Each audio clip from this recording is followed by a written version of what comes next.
Letron Lady Knights, Perpetual Lady Altas, LPU Lady Pirates asin JRU Lady Bombers. Andam na para sa NCAA Season 99 Women's Volleyball Tournament na mapuungunya na Domingo, April 7, alas 12 ninudto sa GTV. Uyan Report. Excited nang magwelta sa court ang mga miyembro kan Perpetual Lady Altas. Nabitin kayaan sa indang kampanya kan Season 98 kan ma-eliminate sinda sa semifinals. Kaya gustong-gusto nindang makabalik sa Final 4 asin magdagos-dagos hasta sa finals. Yung preparation siyempre is training. Then yung mga kulang namin nung last season, medyo nag-focus kami doon. Saka yung mga rookies, kailangan magkaroon sila ng chemistry sa team para maganda yung galaw sa loob ng court. Yung mga ligang sinala namin din na pre-season for preparation din namin patungong season 99. Kung ano kami nung last season, 98, is yung energy namin papuntang NCAA season 99 is mas dik-dik kami pumasok ng Final Four. Bagong season, bagong coachman para sa Letron Lady Knights. Alagad bigating coachman. Pistado si Coach O. Oliver Almandro, nag-coach sa collegiate at professional leagues.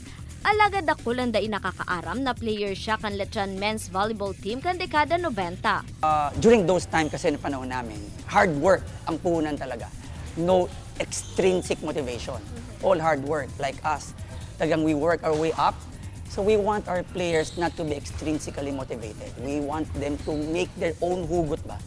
Motivation in themselves and for the love of the school and for the love of their family. No more, no less. Noong una po, syempre, na-overwhelm kami kasi si Coach Oliver na yan. Tapos, ayun, madali naman siyang makisama sa amin. So, hindi kami nahirapan mag-cope up sa bagong sistema rin na pinresent niya sa amin. Ang Season 98 finalist man na LPU Lady Pirates, puspusan na ang pag-aandam para sa maabot na Season 99.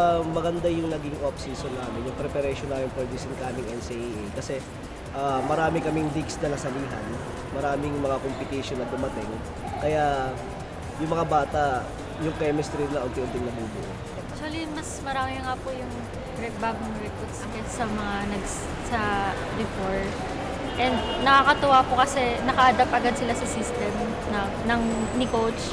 And parang nagkaroon kaagad kami ng magandang chemistry.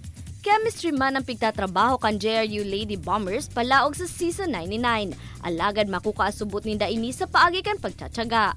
Ang challenges ngayon sa amin, for me, is yung team chemistry, no? Kasi ilan lang naman yung seniors, tapos we have a couple of freshmen, tapos may mga transferees kami na ready to play na, pwede nang maglaro, and may mga sophomores and juniors. So medyo iba-iba siya yung composition. Hindi naman po on the spot na bibuild ang chemistry ng isang team. Parang everyday po yan binibuild and then nakikinig lang po kami kung ano po yung sinasabi po ni Coach. Pirang turog na sana bakbakan na sa volleyball court.